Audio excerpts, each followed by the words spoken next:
Ricardo está con nosotros, Ricardo Rivadeneira, presidente del directorio, del directorio de la BBG, la Bolsa de Valores de Guayaquil. Una pregunta, la bolsa, como todas las bolsas, funciona con energía eléctrica, ¿no es cierto? Sí, por supuesto. A ustedes no se les va la luz. A ver, nosotros tenemos ya establecido desde hace muchos años, tenemos los backups y generadores para evitar estos problemas. Pero en todo caso entiendo que en ese sector no ha habido apagones. En ese sector no ha habido apagones, pero si los hubiera, porque ¿Tienes no el backup? tengo el backup. O sea, tú no puedes estar sin luz. No, para nada, en lo absoluto. Imagínate en media transacción que se desconecte la luz. No, pues imagínate. Esas son las cosas que a veces en temas financieros serían terribles, Rodolfo. El comprador piensa, este hijo del vendedor me apagó la luz, y el vendedor piensa, sí, claro. Y resulta que no. Correcto. Que no ha llovido. Y como desmantelaron el parque termoeléctrico, si no llueve, nos jodimos. Sí. Aquí alguien, de la señora fiscal, que es tan activa en muchas cosas, tan rápida en muchas cosas y tan lenta en otras, debería iniciar una indagación fiscal. ¿Por qué? Si la falla y la inexistencia del backup de la energía termoeléctrica que el señor tiene, ¿ya?, es porque no hubo plata, por desidia, por la estupidez de pensar que como ya hice hidroeléctricas no necesito nunca más a las termoeléctricas, o por sabotaje. Eso es una cosa muchísimo más interesante e importante para el país, que la señora fiscal, que andarse imaginando mafias de los Balcanes y ridiculeces como la que tiene ahora entre manos. Pero bueno, a ver, Ricardo, el lunes están de aniversario, ¿no?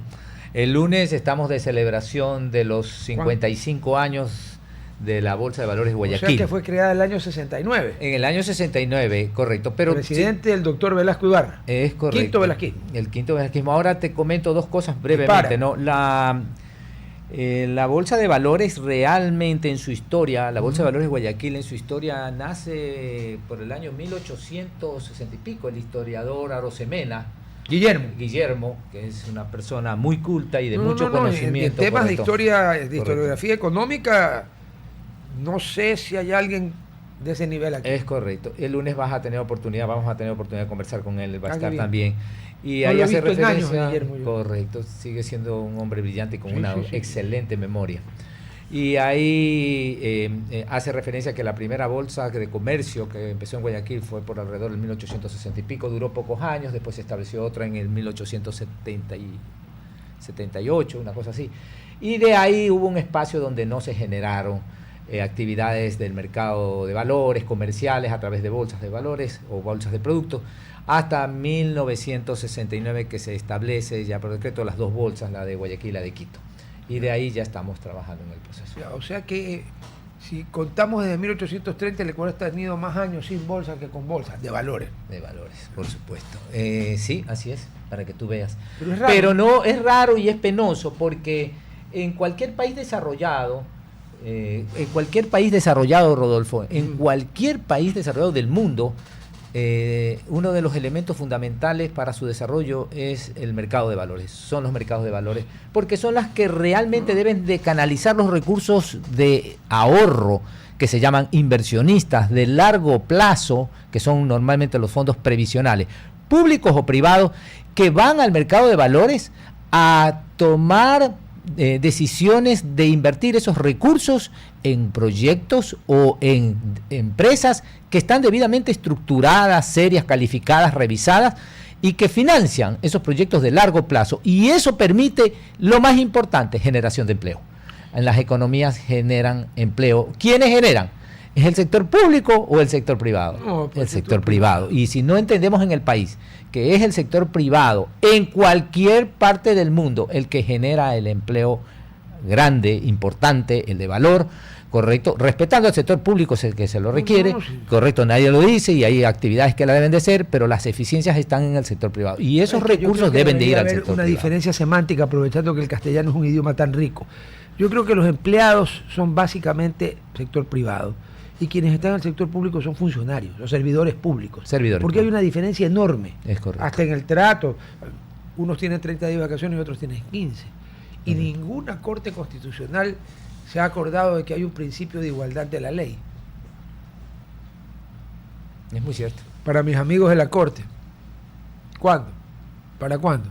Pero bueno, A ver, una vez que el doctor Velasco crea las bolsas de valores, el año 69, el 72 viene el boom petrolero, Sí. que hicimos el show de llevar un barril de petróleo al templete de los héroes de la patria, ¿no? O sea, los héroes de la patria fueron puestos al mismo nivel que un barril de petróleo. O sea, mi general Rodríguez Lari son cosas muy buenas, pero esa fue una cojudez monumental. ¿Cuántos altibajos hemos tenido? Fuertes, ¿no? Fuertes. Yo creo que las bolsas más bien, y el mercado de valores, hablemos del mercado de valores y la bolsa de valores de Guayaquil, que a lo largo de estos años en general ha sido la que ha liderado este proceso. Ha tenido más bien un proceso de crecimiento muy lento. ¿Cómo mides el crecimiento de un mercado de valores? Lo mides, y no es aquí tan solo en el Ecuador, sino en cualquier parte del mundo. Lo mides es el volumen de las transacciones que se dan en un año comparado con el Producto Interno Bruto de ese país. Es la forma más sencilla. Entonces tú comienzas a ver que en el Ecuador hasta el 2005, correcto, hasta el 2005, pónganle atención a esto, el mercado de valores ecuatoriano representaba apenas un 5% del Producto Interno Bruto, las transacciones de un año. 5 del PIB. 5 del PIB, nada más. ¿Y desde el 2005? Desde el 2005 comenzó, y el mayor pico que tuvo fue en el 2021, que llegó a tener... 21. El 2021 fue creciendo, y en el... O sea, el año posterior a la pandemia. El año posterior a la pandemia. Realmente pandemia sí, la pandemia fue en el 20 que claro. Se lo sintió, y el 21 ahí fue el encierro durante algunos meses, correcto. Y ahí llegó alrededor del 15% del PIB. ¿El triple? El triple en un periodo de 10 años. Ya. Pero de ahí para acá tuvimos una caída. Desde el 21. Desde el 21, o sea, el 22 y 23, y ya te hablo del 24. El 22 se ubicó en 13.000, un retroceso a 13.600 millones, que representa alrededor de ese 13% del PIB. El 23 fue del mismo volumen, prácticamente el mismo volumen. Se quedó plano. No creció, se quedó plano. Y lo que va de este año va a ser una cifra relativamente similar.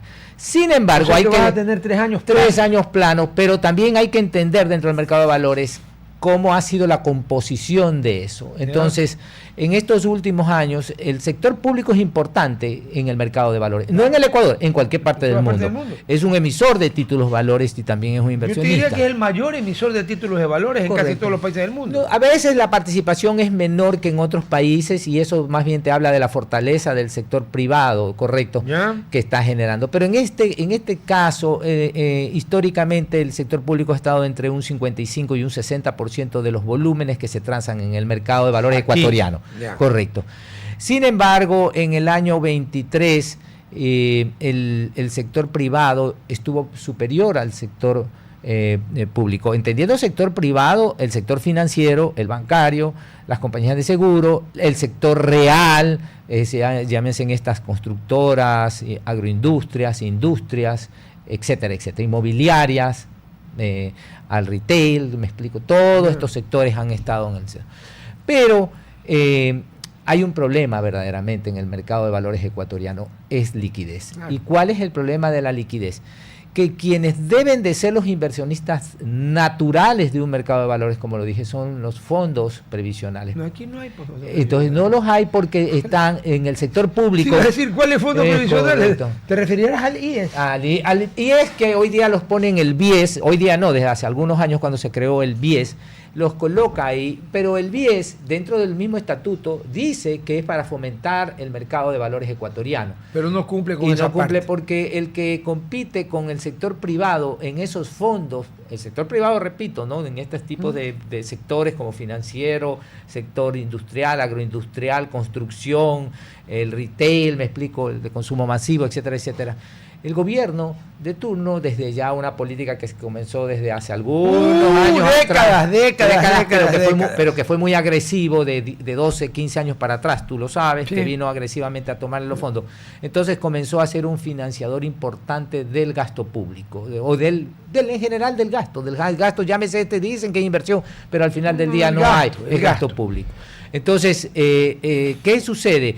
Que independientemente estás financiando al sector público, es correcto que participe, pero le estás en estos momentos, y ya se siente fuertemente en estos últimos 2 años, que esos recursos que deberían de ser una parte importante para el sector productivo del país, como lo son, no estoy hablando de los mercados muy desarrollados, lo ves tú en Colombia, lo ves en Perú, lo ves en Chile, lo ves en Argentina, esos recursos deben de ir al sector privado, pero repito, no es al empresario, no es a la bolsa de valores, es al final del día al crecimiento productivo de esas empresas, y ese crecimiento genera demanda de empleo, y ese empleo ¿qué va a generar? Mayor demanda de bienes y servicios de la economía, es decir, es un brazo que permite desarrollar a la economía del país, y eso en estos últimos tiempos no lo tenemos. Bueno, pues estamos en un momento en que si tú sumas cuánto le debe el IES a los proveedores externos de salud, comencemos con los que no tienen fines de lucro, Solca y Junta de Beneficencia, y luego sumemos todos los hospitales y centros de diálisis, y vas a ver que uno dice, bueno, pues si no le pagaron a toda esta gente, ahí debe haber como 1.000 millones quizás. Vamos a transar, no nos vamos a poner a pelear. 500 millones. Yo creo que es más. ¿Dónde está la plata? En otras cosas. Y ahí viene el problema, la plata del IES no puede irse a otras cosas. No, indudablemente, además hay un tema de fondo con el tema de la seguridad social en el país. No lo estoy derivando, no lo estoy desviando, pero es que la capacidad de recursos que está captando el Seguro Social, que son fondos previsionales de los trabajadores, pero apenas, y es lamentable, del 35% de los que potencialmente pueden aportar al Seguro Social. ¿Cómo digo esto? La población económicamente activa del Ecuador no llega a ser más allá de un 35 o 36%. Ahí hay un problema. Ahí hay un problema estructural, ahí empiezan los problemas. Debería ser el 70%. Ya. 70, y eso es sin llegar a los... Correcto, ya para hacer... Y es el doble, mira. Es el doble. Y estamos cortos, pero correcto, es el doble. Ya. Y si comparamos con economías desarrolladas que son del 90, correcto, pero tú dices, vamos al 70, que los puedes tener en los países, algunos países latinoamericanos. Chile tiene más allá de eso, correcto, mucho más de eso. Sí. Uruguay lo tiene, correcto. Argentina está comenzando a un proceso ya de cambiar. Bueno, Argentina está cambiando de país. Está cambiando, correcto. Pero si tú pones esos niveles, esos recursos son recursos de los que hoy día trabajan, sostienen, es el ahorro de ellos, sostienen a los jubilados que están generándose, sostienen a la misma sistema de salud para ellos. Y debe de ser un monto menor el que va para la operación propia de lo que es seguridad social, la parte administrativa y operativa. Esos números los ecuatorianos no lo sabemos cuánto representa, pero yendo de esa forma, lo que quiero decir es, ahí hay que estructuralmente cambiar el sistema para que se pueda, pero eso pasa también el sistema de seguridad social, en que crezca, sean estas aportaciones o edad de jubilación, que es durísimo, que la gente se opone, que han venido las economías desarrolladas también a hacer los cambios, pero hay que hacerlo. Pero hay un problema, cuando en 1938 se crea con el nombre de Caja de Pensiones, lo que actualmente es el Instituto Ecuatoriano de Seguridad Social, tú tenías los mismos requisitos de tiempo y de aportaciones para jubilarte que ahora, más o menos. La diferencia es que en 1938, 1940, 1945, 1950, la expectativa de vida en el Ecuador era 55 años. Es correcto. Ahorita es 80 y pico. 2 años más las mujeres que los hombres, pese a que es el sexo débil, ¿no? Nunca he logrado entender bien por qué son el sexo débil, porque... Las mujeres... Me gusta don Ricardo, yo le hago una pregunta. Si los hombres fueran los que tuvieran que gestar, tener 9 meses de embarazo y dar a luz, ¿usted no cree que la humanidad ya se hubiera extinguido hace miles de años? Sí, ¿no? Entonces, ¿por dónde son el sexo débil? Pero bueno, vive 2 años más también. El tema es muy simple. Así como está pensado el seguro, no tiene ninguna posibilidad de sobrevivir. Y cuando digo sobrevivir, en poco tiempo, cuando la gente que es más joven diga, oiga, ahí, van a decir, no hay. ¿Sabes qué? Te pago con edificios. Y lo que van a contestar tiene que ver con la mamá, la abuelita, la bisabuela y la tatarabuela, en fila. Pero antes de irnos a la pausa, porque no tenemos que ir a la pausa, y antes de que me olvide, ¿qué son los bonos temáticos? Bueno, ¿No serán alguna persona escapada del Instituto de Neurociencias que tiene algún tema? Sí. Porque hay gente temática. A ver, ¿qué es un bono temático? Correcto, muy buena la pregunta y el comentario a ella. En efecto, tú dijiste temas. Entonces son temas o conceptos que las empresas tienen claro en decir, ok, yo estoy en una política, ejemplo, que tiene que ver dentro de la actividad económica, que es la conservación del agua, el uso eficiente del agua, Eso se llama, y toma... Ese es el tema. Ese es un tema. Y es un tema que se estructura un financiamiento para ellos que tienen que ver con mejoras, con procesos productivos, con manejo de la energía, del agua en esos aspectos. Y para ello requiere recursos para este proceso y para hacer sus procesos productivos más eficientes, no solamente con el impacto ambiental, sino con el compromiso también dentro de la gestión de hacer que estos recursos sean de menos consumo y con mayores efectividad y menos costos productivos. Entonces requiere estos recursos. ¿Y qué hay? Hay inversionistas en el exterior, especialmente multilaterales, que quieren fomentar ese concepto. Así como hablamos de esto, esos son los que cogen esos bonos. Ellos son los inversionistas, ellos son, ya después los conversamos. Vamos a la pausa, no, nosotros seguimos aquí, seguimos en las redes y en el canal de YouTube. Ya. Pero a ver, a nivel mundial, desde hace años se vive repitiendo la misma frase, que además es verdad. Si hay algo que sobra en el mundo, aparte de gente, es plata. Es correcto. Y hay un montón de fondos de inversión y cosas parecidas que lo que están esperando es que le presenten proyectos bien hechos, sustentables y donde no haya levante para invertir. Es correcto. Por ejemplo, el bono soberano de Noruega tiene para invertir, no sé, pues rehacer el Ecuador 40 veces o 50 veces. Y es un país de apenas de 6 millones de habitantes y tienen un bono tienen un fondo de más de 1 billón, que se llama trillón en dólares. Sí. O sea, una salvajada. O sea, una cantidad que para nosotros es inimaginable. Ajá. ¿Ya? Sí. Ya. Y eso nació con el petróleo y dijeron no nos vamos a farrear así la plata, la vamos a dejar para las generaciones futuras. Dijeron claramente, todo lo que produzca el petróleo del Mar del Norte va a un fideicomiso que no se puede tocar, salvo para catástrofes, emergencias o demás. Oye, ni para el COVID lo tocaron. Así es como ellos manejan y planifican. Pero esa cantidad de plata es la que hay. Esa y muchos otros. Y Noruega es un país, por ejemplo, muy interesado en temas como el que tú has mencionado. Es correcto. Noruega es uno. ¿Qué nos falta? A ver, voy a remitirme a cifras correctas. Vale. Acabo de venir de la FIAP, de la Asamblea y el Congreso de la FIAP, que es la Federación Iberoamericana de Mercados de Valores. ¿Dónde? En Buenos Aires. Y viste, pero ahorita Buenos Aires está convulsionado. Pero fíjate tú, de todos modos, los argentinos van para adelante. Ahora, con esta mentalidad, no están con los problemas del Estado, es que resuelven si las cosas. Como estaba, iba a parecerse a Venezuela. Ahora, aquí hay un tema muy importante. La cifra en la región, cuando decimos en la región, hablamos de Sudamérica, ya, incluyendo con México o sea, y España. Del Río Grande para abajo, más España. Ya. Actualmente, en esta región se han emitido y negociado 113.000 millones de dólares. Esa es la cifra que recoge en los últimos, porque esto viene de unos 6, 8 años para acá. O sea, 113.000 millones de dólares suena, claro, para todos nosotros una salvajada del PIB. Es correcto, pero solamente en bonos mundiales. A nivel mundial esto supera más del billón de dólares. Sí, por eso te digo. Entonces estamos en el... Pero llevémoslo a Ecuador, aterricémoslo a Ecuador. Y de esos 113.000 millones de dólares, Ecuador, el sector público, pongan atención, en el 2019, por el COVID, en el 2020, por el COVID emitió un bono que se llamaba bono social, y eso fueron 600 millones de dólares. Y el sector privado, el sector público emitió por 400 millones, correcto, el sector público. Y el sector privado, del 20 para acá, ha emitido, especialmente el sector bancario, que ha emitido bonos para prestar a ese tipo de empresas, pero las empresas ya están entrando, se han negociado 610 millones, o sea, que tienes de dólares. 1.000 millones. 1.000 millones, de esos 113. Entonces ahí está la relación. Tienes un 113avo. De todo lo que se ha negociado en la región. ¿Cuánto debería estar Ecuador en estos procesos? Relación de tamaño. Por la relación debería estar por lo menos en 3-4% de ello, ¿de acuerdo? Porque México se lleva una porción y los países que más han hecho es México.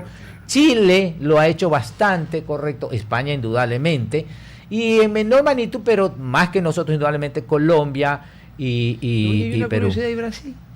Porque con lo gigantesco que es Brasil. Brasil estuvo también en el mercado, pero Brasil no ha sido tan comprometido con este tema. Estoy hablando como país. Tiene algunos porque si no, Brasil se llevaría un pedazo. Debería llevar una parte, pero en eso han estado adelante, correcto. Ya. Pero en eso han estado más adelante México, España y algo.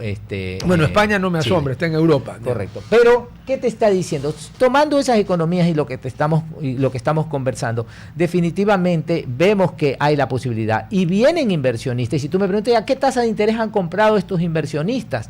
Que de otra forma es qué tasa de interés le ha significado el emisor ese financiamiento. ¿Cuánto paga porque le compran el bono? ¿Cuánto paga?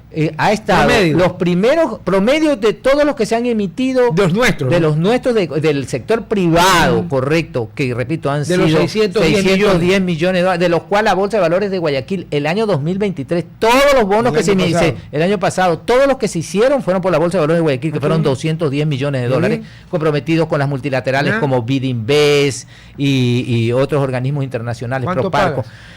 El promedio de todos estos que se han emitido es alrededor de un 7.5%. No es nada malo. Es un financiamiento bastante interesante, que empezaron con tasas hace 4 o 5 años, tasas del 4,5, 5, y que las últimas, por efecto de las tasas internacionales, han estado en tasas del 9.3. Probablemente bajen, van a comenzar porque a bajar. El Federal Reserve está bajando. Es correcto. Y el Federal Reserve, les guste o no les guste, cuando el Federal Reserve baja, todo baja, y cuando el Federal Reserve sube, todo sube.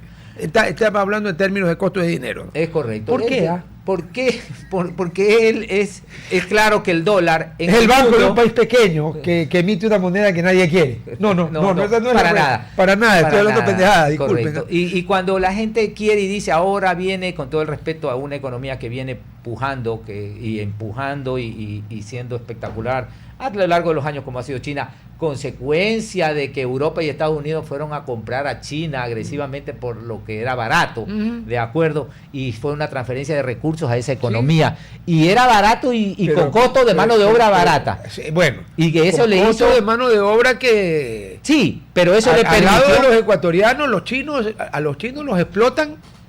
Y está el Partido Comunista en el poder, los explotan 4 veces. Pues. Correcto. Porque el salario mínimo de los chinos ni se acerca al ecuatoriano, sumándole además 13º y 14º. Pero probablemente el rural, porque el de las grandes ciudades donde ya hay decenas de millones y muchas ciudades de esta forma ya ha subido enormemente. Bueno, ¿no? Es que Shanghai también son 30 y pico. Es correcto, pues y todo pones Pekín y comienzas a tomar Guangdong y comienzas a tomar Shenzhen. Claro, ahora hay países más baratos que China. O sea, en la zona urbana Estamos de regreso en la radio, estamos hablando de un tema interesantísimo.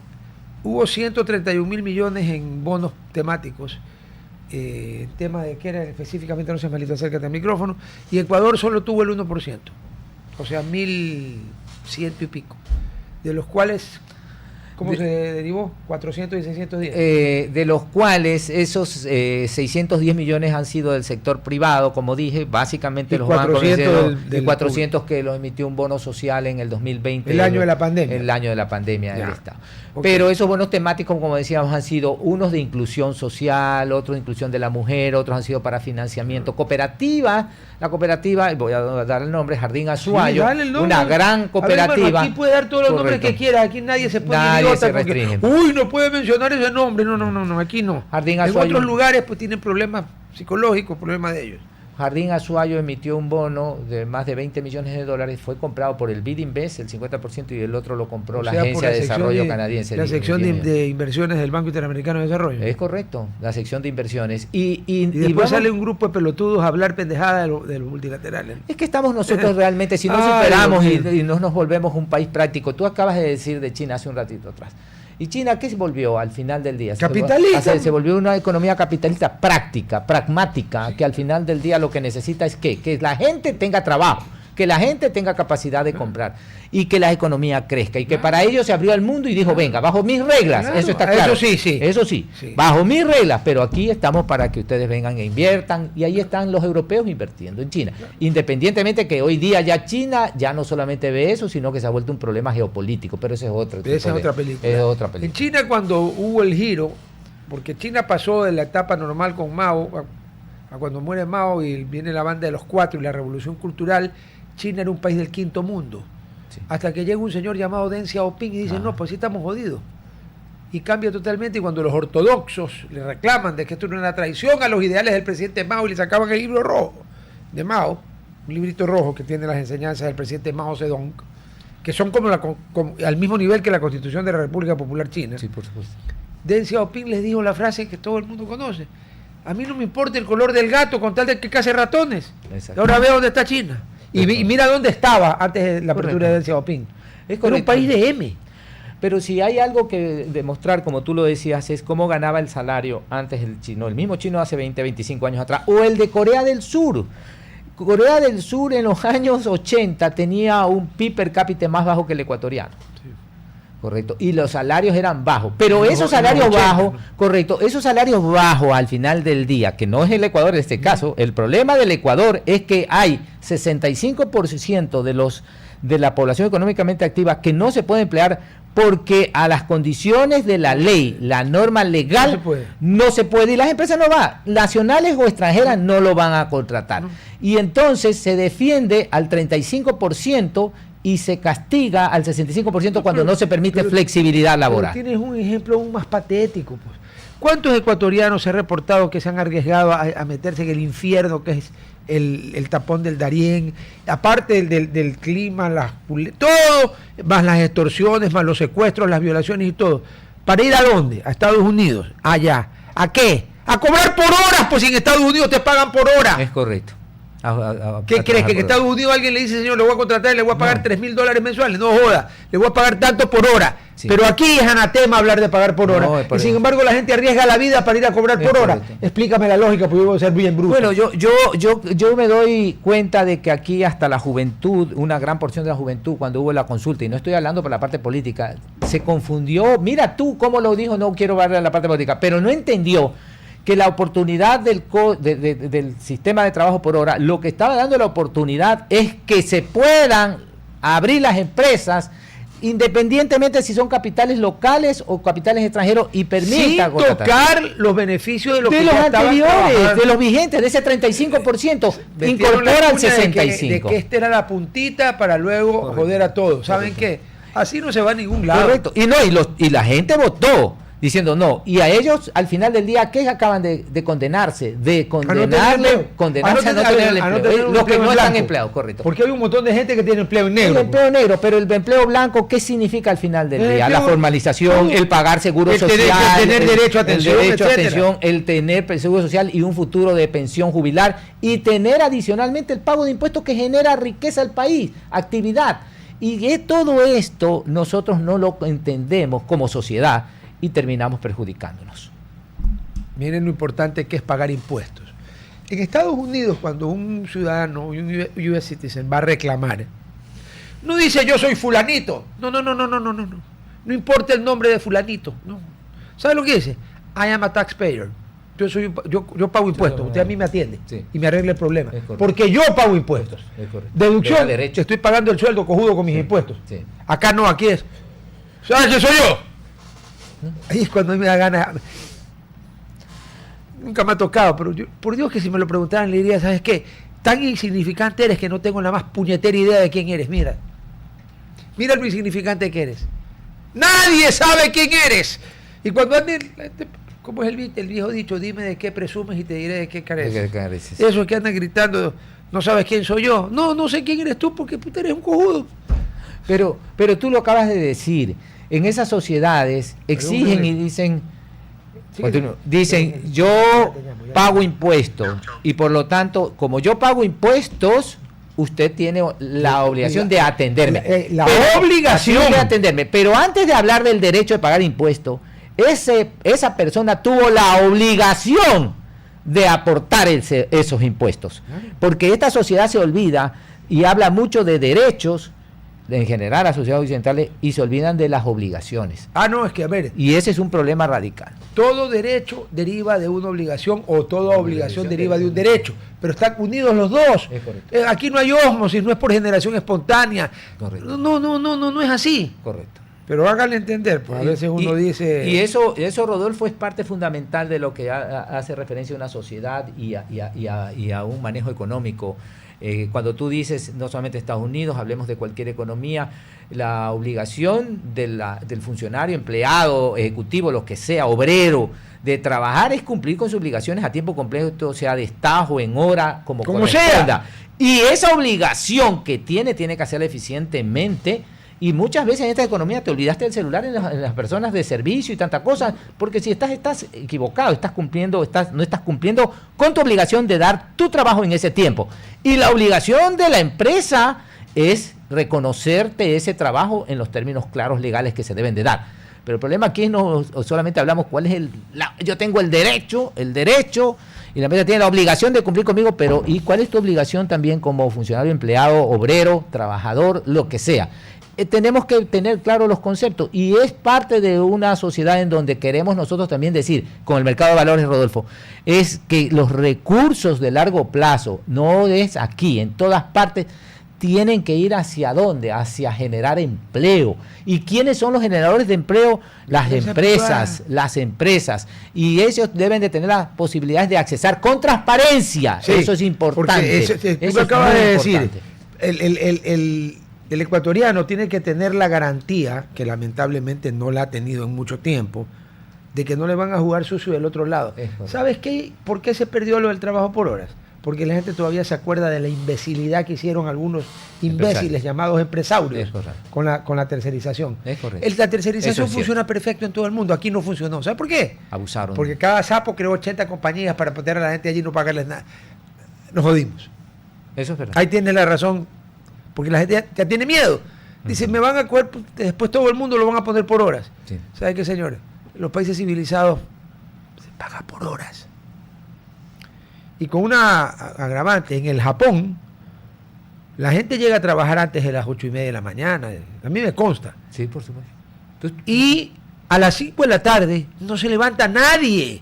¿Por qué? Porque en el Japón uno no se va de su oficina hasta que no termine el trabajo que tenía que hacer. Si le toma a las 8 de la noche, y el japonés no piensa ni que lo están explotando, ni que el empleador es un desgraciado. No, está haciendo su trabajo.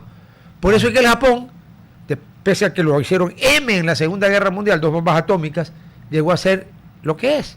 Porque allá la gente trabaja y es responsable. Acá a las 5 de la tarde es como si hubieran disparado la señal de sal corriendo. Por supuesto. Pero hay un tema importante. Espérate, que nos tenemos que ir a la pausa. Vamos a la pausa. Puede ser. Ahora sí, los temas transfronterizos. Los transfronterizos, dale.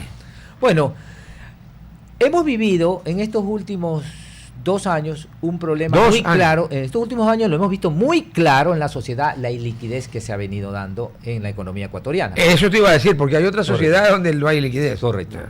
Pero esa situación de iliquidez se ha venido reflejando en el mercado de valores en 2 aspectos muy importantes.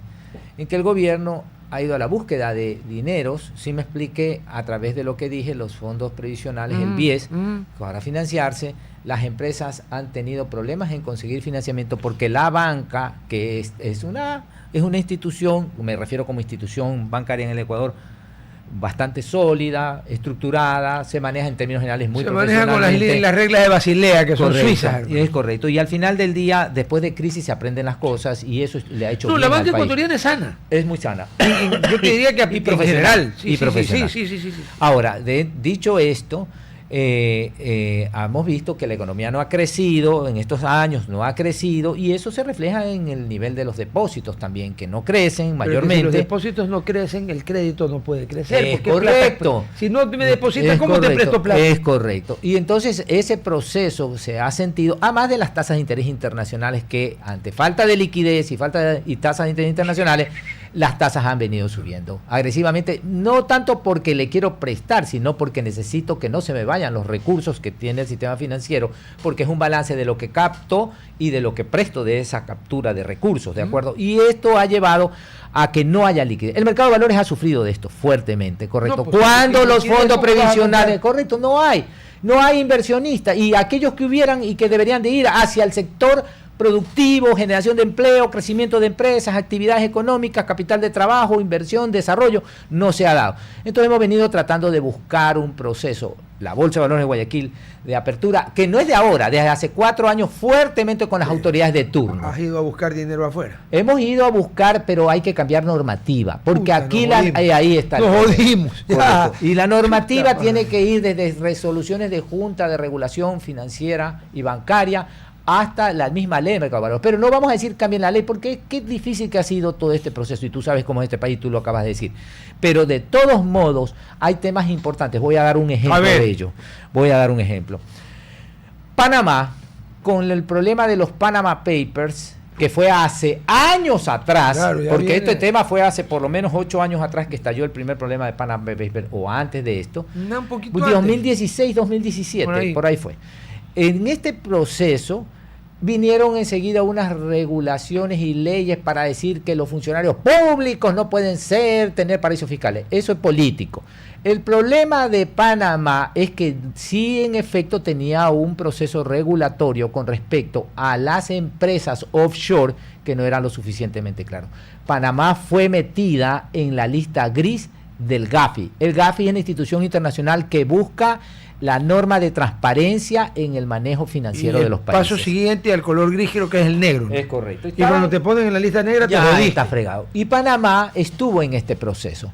Pero Panamá estuvo en gris. Panamá estuvo en gris. Con la cantidad de bancos que tiene. Y con la cantidad de bancos, porque es un tema normativo. Pero voy a ser claro. A ver. El tema de los paraísos fiscales, aquí lamentablemente por poco conocimiento y por política, ignorancia y política, el paraíso fiscal es sencillamente que el dueño de un recurso legítimamente adquirido en este país como empresario o por tus ahorros como emprendedor o sea, dinero legítimo. Tú después de declarar tus impuestos, tú puedes llevarte esos recursos donde tú quieras. Después de declarar tus impuestos. De pagar tus impuestos. Si se lo quieres legítimo. Poner en el banco Satanás, Lucifer incorporado, es problema tuyo. Es correcto. Y si hay una normativa que dice que declares dentro de tus patrimonios eso, bueno, eso está bien. Lo puedes declarar y lo debes de declarar. Hasta ahí está bien, pero falta. Bien. Pero el problema es de que aquí se decía que todo lo que está en paraíso fiscal era ilegítimo, y eso es equivocado totalmente, que se lo demonizó como un tema malo, el que tú, de tus recursos, después de haber pagado impuestos, no te lo lleves afuera, porque tú puedes de eso buscar tu privacidad. Tus recursos pueden buscar alternativas en otros países, es tu plata legítimamente, ya pagaste, moralmente primero es legítima. Y segundo, pagaste impuestos. Y moralmente ya el Estado no tiene nada que ver con el tema. Ni los ideólogos. Nadie. Ahora, si el dinero es ilegítimo, se acabó, no hay nada que discutir. No importa si pagaste impuestos, el dinero es ilegítimo, vente para acá. Y si es de actividades ilegítimas, como tú dices, hay que perseguir. Pero no estamos hablando de eso. La gran cantidad de recursos que están en paraísos fiscales en cualquiera de estos sitios, muchos de ellos son legítimos, otros son ilegítimos, y a esos hay que pero no puedes poner a todos en el mismo saco. No. Y más aún, los que son minoría realmente es así como que fueran la mayoría, y eso no es incorrecto, mezclarlo. Hay mala intención y la gente no lo profundiza el tema. Bien, y no tiene oportunidad de escuchar de otro lado. Entonces voy a ser rápido. En el caso de Panamá, este proceso por las estructuras legales tuvo que irse normando, y al final para salir de gris y estar correctamente ya clasificado. El GAFI el año pasado lo sacó ya de ese lista gris y ya lo quedó registrado como un país que tiene regulación, transparencia en esto. O sea, ahora, equivalente a la lista blanca del SRI. Aquí la ley, correcto, aquí la ley dice que el que califica a una entidad, a un país, si es paraíso fiscal o no, es el SRI, correcto.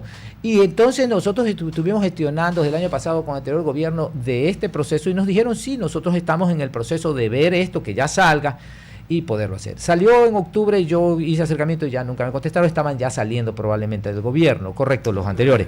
Y los actuales hicimos en enero y en marzo contacto con ellos están haciendo un proceso de revisar. Pero ¿qué es importante? Nosotros les dimos también porque en la conversación quedó, bueno, dame la norma para ello, dame un borrador de norma. Y en la norma decía que si vienen esos recursos de paraísos fiscales como Panamá, que es un hub financiero, bancos que capturan recursos legítimamente que van a este país, y este país los reinvierte, o sea, los dueños de esos recursos, en distintas alternativas, y Ecuador es un país dolarizado. ¿Qué ha pasado con eso? Que es importante, solamente para terminar la idea. En este proceso, la norma lo que decía es que no haya vinculación entre quien recibe los recursos que es un emisor del mercado de valores, una empresa, y el que los está colocando es inversionista para que no viene se preste a sí mismo. para que no se preste a sí mismo, me explico, pero o que no haya vinculación ni por administración, ni por propiedad, ni por gestión. Pero bueno, libera, pon esa muralla, porque el que emite y emite un buen título es probable que le interese a muchos inversionistas afuera, correcto. No logramos todavía que se logre sacar a Panamá como paraíso fiscal. ¿Por qué? Porque como se demonizó tanto, yo me imagino, esto es opinión, entonces ahora es difícil sacarlo a Panamá, aquí en el Ecuador, para que pueda ser canalizador de recursos legítimos, debidamente verificados por las autoridades y que vengan y que ayuden a que vengan recursos para financiar, para los mismos bonos temáticos. Oye, está de que o le para mandes, las inversiones de las está de empresas. que le envíes al SRI una lista de cuántos y cuáles bancos hay en Panamá. Porque aquí en el Ecuador, ¿cuántos bancos hay? Aquí no ¿Que habrá, 30? correcto, no llega a 30. No llega. No llegan a 30, por supuesto, Y no de, llegará los a cuales, 20. y de los cuales 7 u 8 son Son los bancos, que y los manejan demás el- están de manejan adorno. lo correcto, Los el demás, 80%, los demás hay que son usar muy una pequeños, lupa para ver sí. dónde están. ¿Cuántos bancos habrán en Panamá? Internacionales. Internacionales deben haber 50, 80, 100. Y en total como 200, Sí, 300. sí. Ok. Entonces nosotros estamos cerrándonos a un lugar donde al abundar bancos abunda plata. Es correcto, y es un hub financiero regional que canaliza recursos y lo que necesita el país, el Ecuador. Ya olvidémonos del tema de nosotros tenemos que buscarle soluciones. El sector privado y el mercado de valores tiene que buscar soluciones. Sí, porque no te la van a dar así. No me la van a dar y aquí No. si nos quedamos, lo va a pasar como la electricidad. Aquí, No. correcto, nos va a pasar con respecto a que Deje tocar llevas madera. 30 años hablándote de este problema y que no se ha hecho mayormente nada. Y aquí el Ecuador lo que quiere ser necesita más es mayor jodido. recurso. De la época de Otto Rosemena tenemos el gas del Golfo sin explotar. Es correcto, y ha habido intereses que son terribles y no quiero decirlo. No, algún día saldrán a la luz bien claro. Porque eso es lo que requiere. Otto Rosemena Gómez fue presidente entre 1967 y 1968 cuando el doctor Velasco ganó la elección del quinto Velasquismo. Desde ahí está el gas del Golfo. Hicieron el escándalo político de la compañía ADA y quedó maldito el gas del Golfo. O sea, el día que den premio Nobel a los cojudos nos lo ganamos 10 años seguidos. Vamos a la pausa. A ver. O sea que entonces lo de Panamá es una batalla media perdida. Pero que no tiene los pantalones. Y yo queremos llegar a... No sé, porque esto lo hablamos con... No, igual, mira, el problema es que cuando... A ver, a Panamá lo pusieron a nivel de tabú. Y romper un tabú es complicado. Es complicado porque lo politizaron tanto y se hace un tema de manejo, pero deberíamos de ser más pragmáticos. Yo, cuidando las distancias, la gente puede generar su estilo, molestar, pero solamente los cambios se logran en este país, ya pacifica por un loco. Y ahí en Argentina yo pido que pongan atención, ese hombre está haciendo cambios enormes. Mira, yo vengo de Argentina, como te lo dije, y vi un proceso interesante, y lo vi ahorita. Morfaste bien, supongo. Ah, sí, por supuesto. ¿Te gusta la carne? Pues extraordinaria, no. Y el vino. A mí me gusta más que el chileno, con todo respeto a los chilenos. A mí también. El vino argentino es muy rico, pero... En mi opinión es superior. Es superior. Y déjame contarte algo muy interesante que me quedé yo impresionado. Sí. Aerolíneas Argentinas... Conozco el tema a fondo. Y Aerolíneas Argentinas, cuando Milei se posesionó, les dijo, se las doy la empresa. No quisieron. Ellos no quisieron. ¿Y sabes por qué no lo quieren? Sí, ¿sabes por qué? Porque pierden todos los años cientos de millones de dólares, que los subsidios que le paga el pueblo argentino por mantener a esa tripulación, a esos empleados, a esa ineficiencia y a esos beneficios. Yo ayer veía un programa argentino comparando el número de personal por avión. Sí. Encabezaba la lista Aerolíneas Argentinas. De ahí, con distancia, LATAM. Y de ahí terminaba Copa, con 69. El otro. Perdón, Aerolíneas estaba en 124. Y Copa, que vuela más que Aerolíneas Argentinas, opera con 69. Y LATAM, que opera mucho más que Aerolíneas Argentinas, estaba con 110, algo así. Bueno, esa referencia, resulta que los beneficios de todos los empleados y de los pilotos, de por vida, ya jubilados y todo, es pasajes en primera clase para ellos y su familia. Para ella, su familia y sus allegados. Correcto, y de esas tienen una locura de beneficios pagos sobre eso. Yo tengo una pregunta. A un trabajador X en cualquier empresa del mundo, tú le pagas por su trabajo desde que llega a la oficina hasta que se va. Aquí en igual son 8 horas diarias. Es correcto. No, en Aerolíneas Argentinas los pilotos de Aerolíneas Argentinas empiezan a contabilizar sus horas desde que los recoge un remis. El remis es un taxi, digamos, de las compañías de aquí que se hacen por teléfono. Ya. Que lo paga la empresa.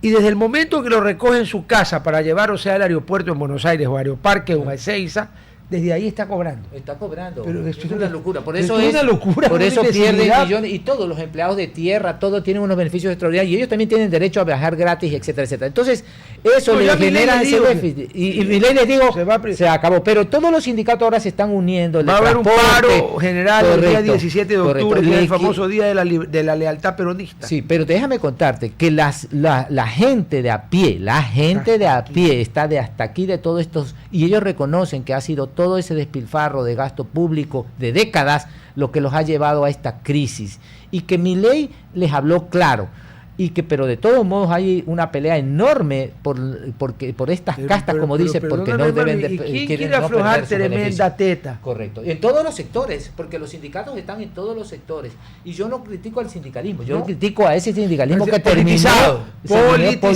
y se terminó siendo abusivo, y ese es malo. Y ese es el que terminó en Argentina, no de años recientes. Hace muchos años este proceso se ha vuelto inmanejable. Eso es parte de la Ahora hay un problema. ¿Quién, dice Milei, la voy a privatizar? ¿Y quién te va a comprar aerolíneas con 8 sindicatos? No, ya nadie la va a comprar. Entonces digo, está hablando de concesionarla, cerrarla y concesionar las no, y mientras tanto, si el gobierno le deja de dar plata, Aerolíneas deja de pagar, ¿no es cierto? Es correcto. Va en quiebra, ¿no es cierto? Es correcto. Hay un concurso de acreedores, ¿no es cierto? Es correcto. Desapareció. Es se acabó. Esa es la solución. Y es que por eso porque ya si la privatizas, ¿quién te garantiza que de aquí a 10 años llega otra Cristina Kirchner? Correcto. Por eso están estos en huelga, porque ya vieron la decisión del gobierno de Milei, que es muy claro. Una anécdota increíble que yo me quedé así. Estaban entrevistando, creo, un ministro de Relaciones Exteriores de Argentina que vino a Ecuador en tiempo del presidente Correa. Voló en ecuatoriana. Entonces, cuando presenta las cartas credenciales, Correa le pregunta y dígame, embajador, ¿qué tal el vuelo? Muy malo, señor presidente. ¿Sabes lo que le dijo Correa? Bueno, se acabó esta pendejada, se fue, se liquida ecuatoriana porque el Estado no tiene, nosotros no tenemos plata para pagar pérdidas. Y Correa liquidó ecuatoriana. Y se acabó la alcahuetería de la aerolínea de bandera, eso ya no hay en ningún país del mundo. No hay. Es la verdad. Y si no lo entendemos en la sociedad, los ecuatorianos, no los políticos, olvídate de ellos. No entendemos los ecuatorianos. Que somos mucho más que los políticos. Correcto. Y no entendemos que el discurso de ellos, de cualquier línea ideológica que venga, no tiene el pragmatismo y la lógica que nos permita salir. Rechacémoslo. Correcto. Y nos estamos jodiendo. Rechacemos eso de ese proceso. José, perdón. Tengo que pedir disculpas. Nos jodemos más. Porque jodidos ya estamos. A ver, cualquiera dice, Vaquerizo no se ha dado cuenta que estamos jodidos. No, nos jodemos más. Entonces no debemos de creer en discursos que a veces ni los que lo pronuncian ni entienden lo que están diciendo, pero que suenan un conjunto de palabras bonitas, pero nada más, y ser muy claros, lógicos y aterrizados. Oiga, pero si desde hace décadas y siglos se sabe que hablar pendejadas es gratis. El día que cueste plata vamos a ver cuántas hablan. Bueno, correcto.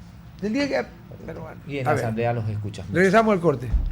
Estamos hablando de los mercados transfronterizos. Entonces, y estábamos hablando de Panamá y de que tenemos problemas porque todavía, pese a que ya el Gafi lo sacó de la lista gris ya lo limpió y está normado. Para el SRI sigue siendo un paraíso fiscal. No lo termina de sacar, y es parte de lo que deberíamos de conceptualmente como país tener ese pragmatismo de regulado, controlado, supervisado, pero permitir, porque lo que necesitamos son flujos financieros importantes que vengan a financiar, a apoyar a crecimiento de la economía. Y en Panamá sobran los bancos y la plata. Correcto, y hay un tema importante, ¿no? Y pueden ser otros países, y fíjate que Panamá y Centroamérica es una región muy, muy importante para el Ecuador, y las tratamos de disminuir, y aquí la quiero observar, por encima del hombro, estamos bien equivocados. Y decimos que vengan, y está muy bien Colombia, y está muy bien Perú y Chile, pero déjame ser claro.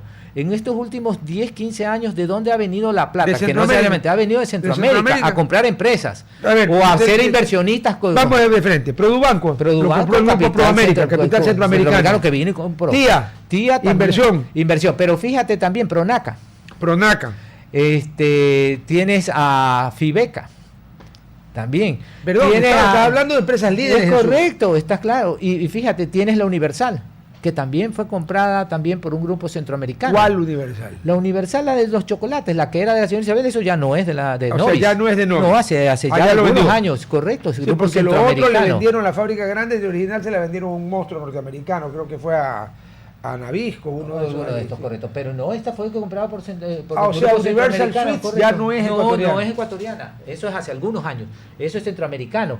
Y acaba de comprar un banco, el Banco Atlántida acaba de comprar un banco chiquito que se llama Demiro, que estaba en las pymes, centroamericano, el Grupo Atlántida acaba de comprar. Entonces eso nos está diciendo de dónde Witty fue comprado. El único que hemos comprado, que yo tengo, y no digo que sea el único, pero el único que he visto claramente es el grupo, que es un gran grupo, es un grupo serio, muy bien estructurado y manejado, como lo es también su competencia, que es el Grupo Ray, como el Grupo Cernique, pero los Grupos Ray compraron en Panamá hace pocos años atrás una cadena de supermercados, se llama El Rey. Una inversión de las que yo contra ni sé cuántas de ellos. Pero lo que estoy queriendo decir, ¿de dónde están viniendo los recursos de Centroamérica? De Centroamérica. ¿Y qué queremos nosotros como mercado de valores y la Bolsa de Valores, independientemente de que nos debemos integrar y toda la historia?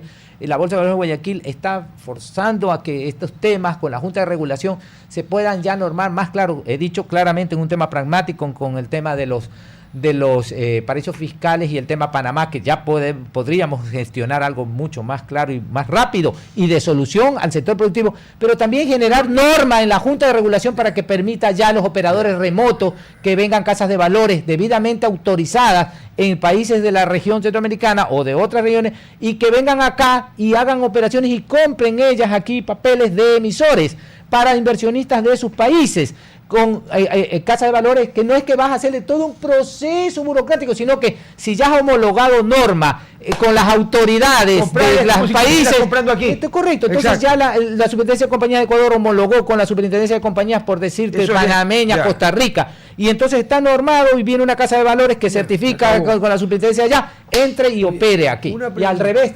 No sé si tú sepas. ¿Y por qué el SRI no lo saca a Panamá de la...? Eso sí no lo sé. Posiblemente no lo sé. Es que hay prioridades. ¿Es un tabú? No, yo no puedo decir porque no puedo hablar porque no me consta absolutamente nada, pero creo que también para el SRI ha sido una prioridad la recaudación en estos últimos meses. A mí me da la impresión de que el GAFI es una institución bastante más profesional, seria y grande que el mundial, SRI. Pues, correcto, y todos mundial. Los países, entonces, si el GAFI lo sacó y nosotros lo seguimos teniendo como si tuvieran lepra, o sea, discúlpenme, pero con todo respeto por el SRI, yo tengo muy buenos amigos ahí, antes y ahora. Correcto. Oiga, pero yo creo que son bien del GAFI ustedes son correcto. Yo creo que son bien profesionales, pero indudablemente tienen, atendiendo lo que es la prioridad, la recaudación y los recursos y todo para lograr que se pueda operar el Estado, pero hay que darle una visión estratégica de conseguir flujo para que vengan para acá. Pero además debería haber, como en todas partes, una sección que se dedique a eso. Por supuesto. Claro. Por supuesto. Al tema de los paraísos fiscales, a ver quién sigue, quién no sigue, a quién lo sacamos, tenemos a quién el GAFI lo sacó de gris, etcétera. Pero bueno, a ver. De ahí es importante decir lo que te comentaba respecto al tema de la homologación, es parte del proceso de los transfronterizos, eso tiene que ver con normas de la Junta de Regulación, correcto. Pero cada país tiene normas distintas. Pero eso es, pero en términos generales los mercados fundamentalmente operan iguales, sea el bancario, sea el mercado de valores, lo que tienes es que homologar la norma, que es parte del proceso. O sea que básicamente es un problema, no es un problema de fondo, sino un problema de carpintería. Es un problema de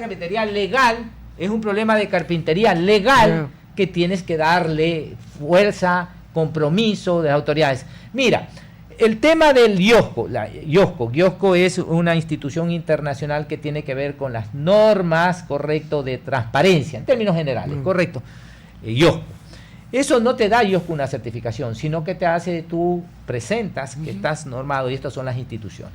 Nosotros, la Bolsa de Valores de Guayaquil, el de Cevale está trabajando fuertemente, que es la empresa que es compensadora, liquidadora y custodia. Hemos hecho un proceso como accionista mayoritario y con gran gestión en la reestructuración de su directorio y de su gerencia, de la gerencia general, ha venido un proceso muy profesional en el tema. Y ya está apuntando hacia un proceso de ¿qué? De ir y poder ser miembro del IOSCO, el de Cevale, que es fundamental. Eso le va a permitir al depósito cuando lo categoriza y además, pero eso, correcto, es una obsesión Ya hoy día la superintendencia, después de evaluar durante 4 años el proceso de transformación, más bien le compete al de Cebale contarlo como el protagonista de esto, pero esto le va a permitir ya ir hacia instancias mejores, que es para integrarse, para tener de tecnología ya de integración hacia otros mercados que permitan en el proceso. ¿Qué necesitamos al final? Que vengan recursos. Plata, hermano. Recursos y que vengan recursos para el mercado de valores. Lícita, correcto. ¿no? A ver. Pero por supuesto. Plata lícita. Con normas. No me vas a ir a decir que resulta que vinieron unos señores mexicanos, órale, aquí tenemos 40.000 millones de dólares que queremos invertir, y resulta que son los herederos del Chapo Guzmán y de Lambada y del otro. No, esa plata no queremos. No, y esa nunca va a entrar a los mercados de valores, o no debe entrar, porque hay mucha norma, desde lavado de activos, hay revelación, si me explico, de información. O sea, tiene que haber todo, una trazabilidad completita. Una trazabilidad completita. En el mercado de valores no entras así de la noche a mañana, dinero pirata. Hay un proceso de debida diligencia, hay oficiales de cumplimiento. O sea, hay te pongo todo un ejemplo, proceso. me pongo yo de ejemplo. Yo voy donde una casa de valores, le digo, vea, quiero invertir en Ecuador y quiero hacer una inversión relativamente grande, ¿no? Aquí tengo 1.000 millones de dólares. Bueno, empezando Pero primero espérate, porque... y luego atrás mío vienen 4 cojudos con maletas con los 1.000 millones de dólares en billetes. No, gracias, señor, no puedo, Sale, porque o sea, voy a terminar yo preso también ya. por haber recibido Ya. esos recursos, O sea, porque no todo se puede. No se puede, absolutamente. Ya, y si llego con 1.000 millones de dólares en con- un cheque. Tengo que hacerte una debida diligencia a ti. Primero voy a hacerte una debida diligencia de O sea, quién primero eres me pones tú. para arriba y para abajo. Correcto, eso ya es una norma que aplica a todas las instituciones financieras. La debida diligencia es Bueno, importantísimo. te paso un dato. El día que te aparezca con 1.000 millones de dólares, sal corriendo, porque yo nunca los he tenido ni los voy a tener.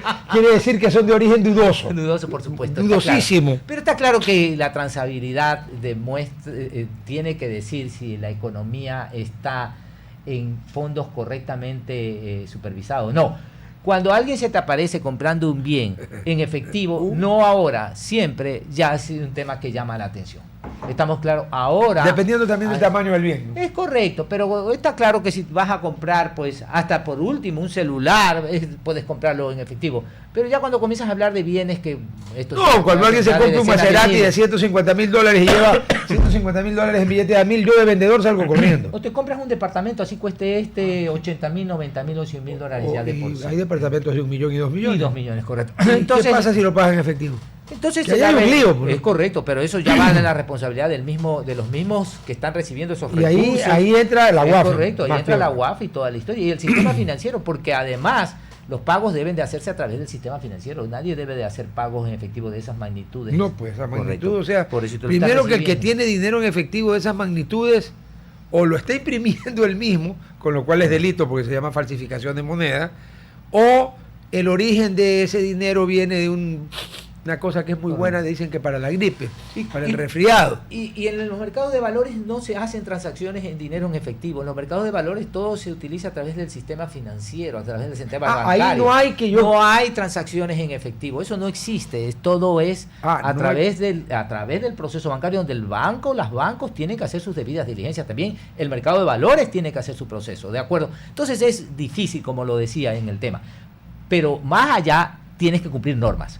Y tienes que cumplir estas normas con respecto a debidas diligencias, a cumplimientos. O sea, si no haces tu trabajo, estamos en problema. No hay, correcto. Pero, ¿qué es lo fundamental? Nadie se va a oponer, el inversionista formal, a que se hagan todos los pues procesos. el formal no, pues. Para nada. El formal al revés quiere que hagan los procesos. Correcto. Y el mercado de valores es exigencia y transparencia. Y transparencia también, quiero ser muy claro, que cuando un deudor, un emisor, a lo largo del tiempo de un título de deuda que emitió, porque es un mercado de desintermediación, lo emite a través de una casa de valores con una estructura, con un compromiso y con unas aprobaciones de parte de la autoridad, de la emisión de obligaciones. De las emisiones de obligaciones o títulos valores, lo que sea, lo emite y se autoriza y sale, lo emite.